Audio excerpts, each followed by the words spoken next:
নমস্কাৰ বন্ধুসকল এতিয়া পুৱাৰ সময় 10 বাজি গৈছে মই আমাৰ বৰহাটৰে আমাৰ টাউন তথা নগৰৰ আমাৰ মিছাজান গাঁৱৰ বুলি কয় এই অঞ্চলত মই এতিয়া আছো মুখ্য যেটো পথৰ কাকত উপস্থিত হৈছো এটা অগতানুগতিক এটা কাৰ্য দেখিছো বিশেষকৈ এটা ব্যতিক্ৰম সম্পূৰ্ণ ব্যতিক্ৰম মই দেখিছো এখন সেলুন আমাৰ অসমত সাধাৰণতে সেলুন বিলাকত দেখা যায় আমাৰ যেটো আমি আমাৰ জনসাধাৰণখিনি আমাৰ অসমৰ যেটো তলুৱা খিলঞ্জীয়া অসমীয়া লোকসকলে খোল কৰ্ম কৰা আমি দেখা নাই বৰহাটত এটা ব্যতিক্ৰম কৰা কাৰ্য দেখা পাইছো এজন আমাৰ অসমীয়া যুৱক খোল কৰ্ম কৰি তেখেতে জীৱিকা অৰ্জন কৰা দেখিবলৈ পাইছো গতিকে তেখেতৰ যেটো প্ৰতিষ্ঠান তেখেতৰ সেলুন ইংৰাজী সেলুনত আমি সোমাইছোহি so I would like to mention 1 in million so I'm getting into his saloon now আহক একা ছাৰ মোক সহায় কৰিছে গতিকে সেলুনখনলৈ সোমাই গৈছো আহক ভাইটি গুড মৰ্নিং নমস্কাৰ মই এটা ব্লগ তোমাৰ কাৰণে কৰিব লাগিছে দেই বেয়া নাপাবা পাৰমিশন বিচাৰিছো তোমাৰ পৰা প্ৰথম ব্লগটো কৰিব পাৰো মই এটা দেখিলো আমাৰ অগতানুগতিক ধাৰা তুমি এজন অসমীয়া ডেকা ল'ৰা হয়নে বাৰু মই এজন অসমীয়া ব্যক্তি বুলি কম গতিকে আমাৰ যিসকল আমাৰ খিলঞ্জীয়া অসমৰ খিলঞ্জীয়া জনসাধাৰণ অসমীয়াসকল যি গোষ্ঠীয়ে নহওক যি সম্প্ৰদায়ে নহওক গতিকে তুমি যেটো কাৰ্য কৰিছা এতিয়া জীৱিকা নিৰ্বাহৰ কাৰণে খোল কৰ্ম বুলি কৈছো ইংৰাজীত কয় ছাৰ বাৰবাৰ হয়নে বাৰু খোল কৰ্ম তুমি কৰি তুমি জীৱিকা নিৰ্বাহ কৰিছা গতিকে আমি এটা কথাই কৈছো সঁচাকৈ মানুহৰ জীৱিকা নিৰ্বাহ কৰিবলৈ কোনো ডাঙৰ সৰু কাম নাই হয়নে বাৰু যেটো কাম তুমি ভাল পাইছা যেটো কাম কৰি তুমি জীৱিকা নিৰ্বাহ কৰিম বুলি ভাবিছা তুমি যদি হেতুত প্ৰকৃততে পাৰ্গত কৰিব পাৰা তুমি হেতু কৰিব খুজিছা এটা দৃষ্টান্ত দেখুৱাইছা অসমীয়া উঠি অহা প্ৰজন্মৰ ডেকা ল'ৰাসকলৰ কাৰণে যিসকলে সংস্থাপন বিচাৰি হাবাথুৰি খাইছে চাকৰি বিচাৰি হাবাথুৰি খাইছে এইগৰাকী ডেকা ল'ৰা আমাৰ স্থানীয় হয় তুমি বৰপথাৰ গাঁৱৰ নামটো তুমি কোৱা তোমাৰ নামটো বিপুল গগৈ বৰপথাৰ গাঁৱৰ বাসিন্দা গতিকে একেই ময়ো গগৈ দেৱজিৎ গগৈ বিপুল গগৈ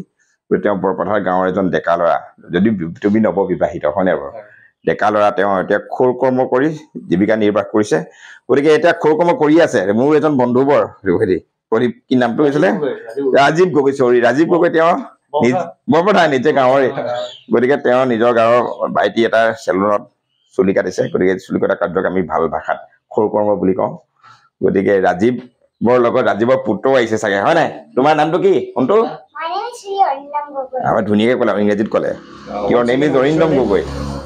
আকৌ এবাৰ কোৱা তোমাৰ look at me এফালে চোৱা কেমেৰালৈ চোৱা তুমি চুলি কাটিবলৈ আহিছা হয় নাই ওকে থ্যাংক ইউ এতিয়া এটা কৈছো তোমাৰ পৰা এটা অভিজ্ঞতা তুমি আগতে এই খোল কৰ্ম যেটো এটো প্ৰশিক্ষণ লৈছিলা নেকি কৰবাত নাই লোৱা নিজে তোমাৰ এইটো আচলতে সৰুৰ পৰা এটা বিশেষ এটা ইণ্টাৰেষ্ট আছিল হয় নাই বাৰু মই কিবা এটা কৰি চলিব লাগিব জীৱিকা নিৰ্বাহ কৰিব লাগিব পৰিয়াল চলাব লাগিব তোমাৰ চিন্তাধাৰা ভাল আছিল কিন্তু এটা কথা তুমি যদি বহুতে এইটো কামকটো ভাল বুলি নেভাবে ভাল চকুৰে নেচায় হয় নাই বাৰু এতিয়া সেই আগৰ দিন গ'ল এতিয়া সময় গ'ল এতিয়া নাই গতিকে তুমি যেটো কাম কৰিব বুলি ইয়াত তুমি কিবা লাজ কেতিয়াবা অনুভৱ কৰিছিলা নেকি নাই কৰা গতিকে তুমি হট মনোবৃত্তিৰে কামটো কৰিবলৈ আগবাঢ়ি আহিছা হয় নাই বাৰু গাঁৱৰ ৰাইজে তোমাকটো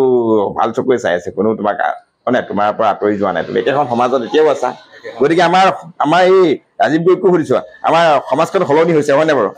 আগৰ চিন্তাধাৰাবিলাক এতিয়া নাই গতিকে গাঁৱৰ ডেকা ল'ৰা এটা ইয়াতে কাম কৰিছে গতিকে খোল কৰ্ম কৰি তেখেতে জীৱিকা নিৰ্বাহ কৰিছে পেট প্ৰবৰ্তাইছে সকলোৱে তেখেতক উৎসাহ জনাইছে হয় নাই বাৰু গতিকে আমাৰ অসমীয়া সমাজত এইটোৱে ভাল কথা উল্লেখ কৰিব বিচাৰিছো যে কিবা নতুনত্বক আমাৰ আঁকোৱালি লৈছে আমাৰ এই ভাইটিয়ে আঁকোৱালি লৈছে গতিকে তেওঁক সন্মান জনাইছে মৰম কৰিছে গতিকে গাঁৱৰ সমাজত আঁকোৱালি লৈছে গতিকে ইয়াক কোনো সৰু বৰ উচ্চ নিচ বুলি কাম বুলি ভাগ কৰা নাই ভেদাভেদ সৃষ্টি কৰা নাই গতিকে এখন সমাজতে এতিয়াও আছে হয় নাই তেওঁ ক্ষীণ মন্যতাত তেওঁ ভোগা নাই গতিকে তেওঁ আগৰ চিন্তাধাৰাতে আছে তেওঁ যেটো কাম কৰিছে গতিকে এইটো এটা মানৱ সেৱা is a kind of social service গতিকে মানৱ সেৱা তেওঁ কৰিছে তুমি সন্তুষ্ট হয় নাই বাৰু এতিয়া তোমাৰ হেৰি কেনেকুৱা কাষ্টমাৰ আহিছে ন তোমাৰ কাষ্টমাৰ আহিছে তুমি পুনৰ ৰাইজৰ মই কৈছো সমগ্ৰ বৰহাটবাসী ৰাইজৰ কাৰণে মই দেখুৱাইছো এই সেলুনখন আছে আমাৰ বৰহাট নগৰ বুলি কৈছো নগৰ বুলি স্বীকৃতি নেপালো কোনো নগৰেই বৰ্তমান আমাৰ বৰহাট যিটো সাৰ্বজনীন কালীবাৰী মন্দিৰ বুলি কয় যিটো মিছাজান বৰপথাৰ হয় নাই বাৰু এই ৰেল ব্ৰিজ নহয় প্ৰকৃতি লেভেল ক্ৰছিং পাৰ হৈ কালীবাৰীৰ পিছফালে তোমাৰ প্ৰতিষ্ঠানটো আছে গতিকে ইয়ালৈ আহক আমাৰ জাতি ধৰ্ম বৰ্ণ নিৰ্বিশেষে বিশেষকৈ আমাৰ অসমীয়া ডেকা ল'ৰা এটাই পেট প্ৰবৰ্তাইছে খোৰ কৰ্ম কৰি পেলাই দেশতে চেলুনখন খুলিছে অতি ধুনীয়াকৈ তোমাৰ যিটো কাৰ্যটো বৰ ধুনীয়া আমাৰ ভতিজাতে কৈছে বৰ ধুনীয়াকৈ চুলি কাটে বুলি সি এলে আহে বেলেগত নেকাটে ইয়ালৈ আহে আজিকালি গতিকে ভাল পায় এতিয়া আহি গ'ল যে ইয়াত কাটে গতিকে তাৰ লগৰবিলাকো আহে গতিকে এইয়াৰ আকৌ নামটো কোৱা তোমাৰ বিপুল গগৈ এই বিপুল গগৈ চেলুনলৈ সকলো আহক তোমাৰ ৰেটটো এইবিলাকৰ সমানে হয়নে বাৰু 50 টকা গতিকে কোনোবাই বিউটি পাৰ্লাৰত গৈ 500 টকা খৰচ কৰে সেই 50 টকাতে এই বিপুল গগৈ চেলুনত চুলি কাটিবলৈ আহক গতিকে আমাৰ অসমীয়া ল'ৰা 1 in million নিযুতৰ মাজত কেইবা লাখৰ মাজত এটা ল'ৰা ওলাইছে আমাৰ ইয়াত গতিকে তেখেতৰ যিটো কাম কৰিছে সকলোৱে উৎসাহ জনোৱাৰ দায়িত্ব আছে গতিকে আমাৰ উঠি হোৱা প্ৰজন্মই চাকৰি বিচাৰি হাবা ধৰি খাইছে আৰু গতিকে বিপুল গগৈ আদৰ্শ লোক সকলোৱে কেনেকৈ চুলি কাটিব লাগে তেখেতৰ পৰা প্ৰশিক্ষণো ল'ব পাৰিব গতিকে এনেকুৱা চেলুন খুলিব পাৰিব ইয়াত কোনো লাজ অপমান বুলি কথা নাই পেট প্ৰবৰ্তাবৰ কাৰণে আমি কিবা এটা ভাল কাম কৰিবলৈ আজিকালি এনেকুৱা সমাজ নাই যে সেইজনক নিজ জ্ঞান কৰে সকলোৱে একেলগে চলে আমি ইয়াত বৰহাটত যিমানে চুলি কাটে বা যিমানে কাপোৰ ধুৱে সকলোবিলাকৰ লগতে থাকোঁ বন্ধুৰ দৰে গতিকে সমাজত যে আগৰ দৰে ভেদাভেদ ভাৱ নাই গতিকে বিপুল গগৈ সেই উদাহৰণ ৰাখিছে তেওঁ চুলি কটা পৰিয়ালৰ নহয় ইজ নট বাই ব্লাড এ বাৰ্বাৰ গতিকে তেওঁ ধুনীয়া কৈছে গতিকে এইবিলাক এইটো কি আছিলে এইবিলাকক আমি দেখুৱাব বিচাৰিছোঁ তেখেতৰ চেলুনৰ যিবিলাক কাৰুকাৰ্য ধুনীয়াকৈ চুলি কটাৰ কিছুমান এটা মডেল লাগিছে ফণি টুপি হয়নে বাৰু গতিকে এই গ্লাছটো আছে গতিকে আৰু তেখেতৰ অপেনিং কৰিছে মাত্ৰ আৰু কিছু বাকী আছে কৰিবলৈ কৰিব গতিকে এই দোকানখন তুমি ভাড়ালৈ লৈছা হয়নে বাৰু আমাৰ চৌভিক বিশ্বাসৰ পৰা লৈছা নেকি চৌভিক বিশ্বাস কাষত ৰৈছে ভাল কাপোৰ কানি পিন্ধি দেখুৱালোহেঁতেন গতিকে ভাল লাগিছিল তুমি আগবাঢ়া আশীৰ্বাদ আছে সকলোৰে কৈছে এতিয়া মই আশা ৰাখিছোঁ যিসকলে ভিডিঅ'টো যিসকলে চাই লাইক দিয়াৰ লগতে কমেণ্টছ কৰিব গতিকে তেখেতৰ যিটো জীৱিকা যিটো কাম কৰিছে বাই অনেষ্ট মিনছ গতিকে তেখেতে অতি সৎ উপায়েৰে জীৱিকাৰ উপায় কাকো কৈ দম দিবলৈ যোৱা নাই কাজিয়া কৰিবলৈ যোৱা নাই ডকাইত কৰিবলৈ যোৱা নাই চুৰ কৰিবলৈ যোৱা নাই তুমি কাম কৰি খাইছা হয়নে বাৰু এই দৃষ্টান্ত সকলোৱে ৰাখক আমাৰ বিপুল গগৈ দৃষ্টান্ত সকলোৱে ৰাখক প্ৰতিজন অসমীয়া প্ৰতিজন যুৱক যিসকলে হাবা ধৰি খাইছে জীৱিকা গতিকে আমি কেৰেলালৈ নগলেও হ'ব চেন্নাই নগলেও হ'ব বেংগলোৰ নগলেও হ'ব হায়দৰাবাদ নগলেও হ'ব ঘৰৰ কাষতে এনেদৰে এটা কাম কৰি কেৰেলাতকৈ বেছি ধন উপাৰ্জন কৰিব পাৰিবা বেংগলোৰত যিমান কষ্ট কৰি দিনে নিশাই কাম কৰি যিমান উৎপাদন কৰিব পাৰে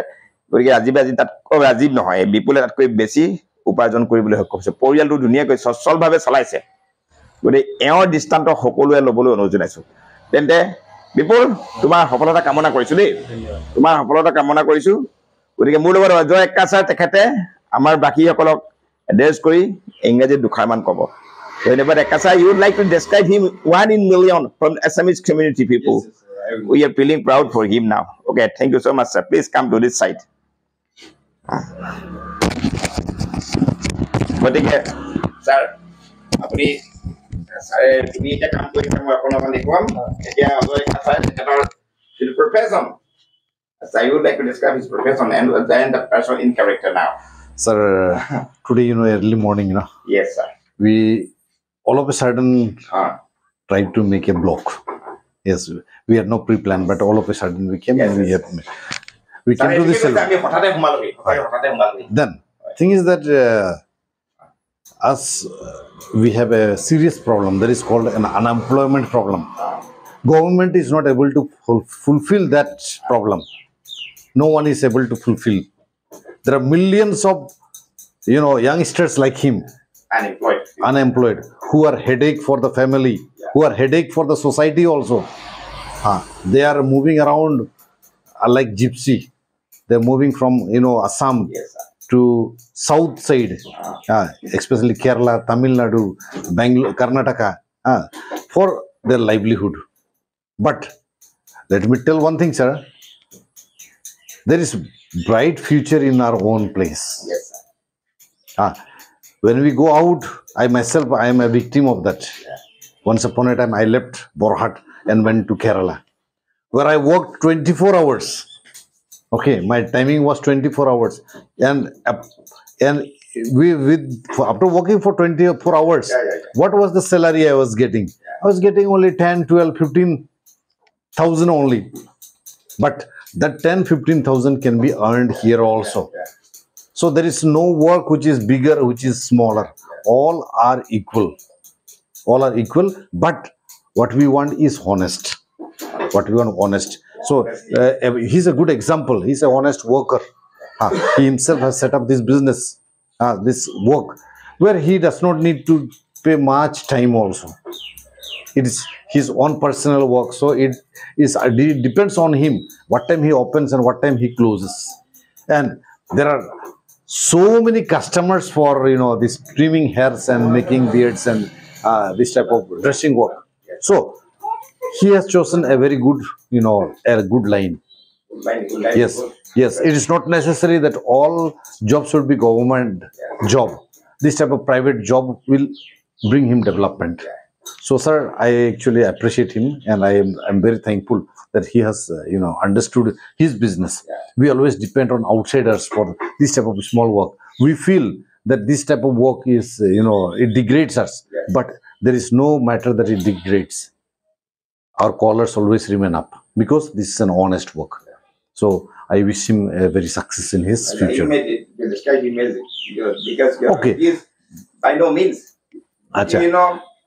By blood, he's not from the Barber family. Am I right, sir? Yes, yes. By Barber family. Yeah. Other persons are somewhere from Barber family. Yes, yes. They pursue their farmers, their yes. parents as the farmers profession. আপুনি কিমান বছৰ পৰা এইটো কামটো কৰি আছে? 2 বছৰ হৈছে। 2 বছৰ হৈছে। একবাৰ ট্ৰেনিং লৈছে নেকি? আচ্ছা, এটা ধৰক নিজে কাটি ধৰক নিজৰ এটা কি কয় এক্সপিৰিয়েন্স হৈ গ'ল। ধৰক আপুনি এটা কি কয় ব্ৰড মাইণ্ডেড আপুনি চুৰ কৰিছে কি কয় বুদ্ধি ওকে না মানে ক্ৰিটিভছবিলাক আপুনি লৈছে ক'ৰবাৰ পৰা নিশ্চয় আপুনি ক'ৰবাত হয়তো একদম ওচৰৰ পৰা চাই আছিলে কেনেকৈ আপুনি মানে কি কয় বুদ্ধিটো ল'ব মানুহ পইচা পেলায়ো নাপায় but this is God gifted quality. So it is not that everyone should be success in studies. It is not that everyone should success in games. There are so many lines, okay, so many small. My cameraman, আমার একটা আছে কইছে প্রথমতে বৰপথাৰ ফালৰ পৰা অহা ডাইৰেকশনটো দেখুৱাইছো এবাৰ বৰপথাৰ পৰা আহে আমাৰ এই প্ৰতিষ্ঠানটো স্বত্বাধিকাৰী সৌভিক বিশ্বাস আছে সৌভিক বিশ্বাসৰ মুখখন অকমান দেখুৱাব বিচাৰিছো স্যাৰ সৌভিক বিশ্বাস ভাল লাগিল সহযোগ কৰাৰ কাৰণে এটা কথা ক'ব আহক স্যাৰ আপোনাক বেছি কৈ দিম আৰু এতিয়া সৌভিক বিশ্বাস আশাৰ ক'ব গতিকে কেনেকুৱা পাইছে বিশেষকৈ আমাৰ বিপুল গগৈক আমি ধন্যবাদ জনাইছো যিহেতু স্থানীয় ল'ৰা আৰু ময়ো বিচাৰিছিলো ইয়াত যিহেতু মই এখন দোকান এখন খুলিছো স্থানীয় ল'ৰাক কেনেকৈ সুবিধা এটা দিব পাৰিলে ভাল আছিলে আমাৰ বহু ল'ৰা ইয়াৰ পৰা গুচি যায় পৰিয়ালৰ মা দেউতা ভনী ভাই বেংগালুৰুত কাম কৰে এইটো আটাইতকৈ দুখৰ সময়ত এইটো বিপদৰ সময়ত তেওঁ উপস্থিতো থাকিব নোৱাৰে যদি তেনেকুৱা স্থানীয় ল'ৰা এটাক যদি মই ইয়াত সংস্থাপন দিব পাৰোঁ বা দোকানৰ ব্যৱস্থা দিব পাৰোঁ তাৰ কাৰণে মোৰ কাৰণে বহুত ডাঙৰ কথা আৰু লগতে মই আৰু এটা কথা ক'ব বিচাৰিছো মোৰ এইখন দোকানৰ লগতে আৰু এখন দোকান খালী হৈ আছে মই বিনা চিকিউৰিটিত মই তেওঁ যিকোনো স্থানীয় ল'ৰাক দোকানখন দিবলৈ সাজু আছো ইয়াতে মই দেখোঁ এইখন দোকান এইটো আপোনাৰ এটা ৰুম আছে এইটো সৌভিক বিশ্বাসে ইয়াত চেলুনৰ কাষত আন এটা কোনোবা স্থানীয় যদি কোনোবা প্ৰজন্মৰ আমাৰ যিসকল উঠি অহা হয় নে বাৰু যদি ব্যৱসায়ী মন আছে কাৰোবাৰ কোনোবা ডেকা ল'ৰাই ল'ব পাৰে গতিকে তেখেতে ভাড়া দিম বুলি কৈছে বাহিৰৰ নহ'ব আমাৰ লোকেল হ'ব লাগিব যে তেওঁ ঘোষণা কৰিছে লোকেল কোনোবা ল'ৰাই যদি ডেকা ল'ৰাই যদি ব্যৱসায় কৰিব কোনোবা ছোৱালীও হ'ব পাৰে ব্যৱসায় কৰিব বিচাৰে আমাৰ লোকেল হ'ব লাগিব এই ৰুমটো তেখেতে দিব আজি প্ৰতিশ্ৰুতি দিলে ধন্যবাদ সৌভিক বিশ্বাস তেন্তে মই ভিডিঅ'টো ইমানতে সামৰিব বিচাৰিছোঁ গতিকে বিশেষকৈ এই যিসকলে ভিডিঅ'টো চাব মই পুনৰ কৈছোঁ শ্বেয়াৰ কৰিব কমেণ্টছ কৰিব গতিকে আমাৰ যিজন স্থানীয় যুৱক বিপুল গগৈ যিটো ব্যৱসায় আৰম্ভ কৰিছে তাৰ কাৰণে সকলোৱে তেখেতক উৎসাহ প্ৰদান কৰিব আৰু যিসকল উঠি অহা প্ৰজন্ম এনেকুৱা ব্যৱসায় কৰিব বিচাৰে তেখেতসকলক চাই পেলাই তেখেতৰ লগত পৰামৰ্শ কৰি আলোচনা কৰি বিপুল গগৈৰ লগত কথা পাতি এই ব্যৱসায়টো কেনেকৈ আৰম্ভ কৰিব পাৰি পৰামৰ্শ কৰিলে তেওঁলোকসকলো উপকৃত হ'ব গতিকে মই পুনৰ চাৰিফালে দেখুৱাই দিব পাৰে এইটো বৰহাটৰ ফালৰ পৰা যিটো ৰেল ষ্টেচনৰ ফালৰ পৰা যিটো ৰেল লাইন ক্ৰছ কৰি আহিব পাৰে সেইফালে এইফালে লেভেল ক্ৰছিং এটা আছে সেইফালেদি আহি ইয়াত চেলুনত পোনপটীয়াকৈ সোমাব পাৰিব গতিকে ইয়াত চেলুনত আপোনালোকে চুলি কাটি যাব এবাৰ চাব ধুনীয়া গতিকে মোৰ ভিডিঅ'টো ইমানতে সামৰিছো একাছা ধন্যবাদ বিপুল ধন্যবাদ ৰাজীৱ ধন্যবাদ ৰাজীৱৰ ল'ৰা তোমাকো ধন্যবাদ থাকিল ছবিক ধন্যবাদ থেংক ইউ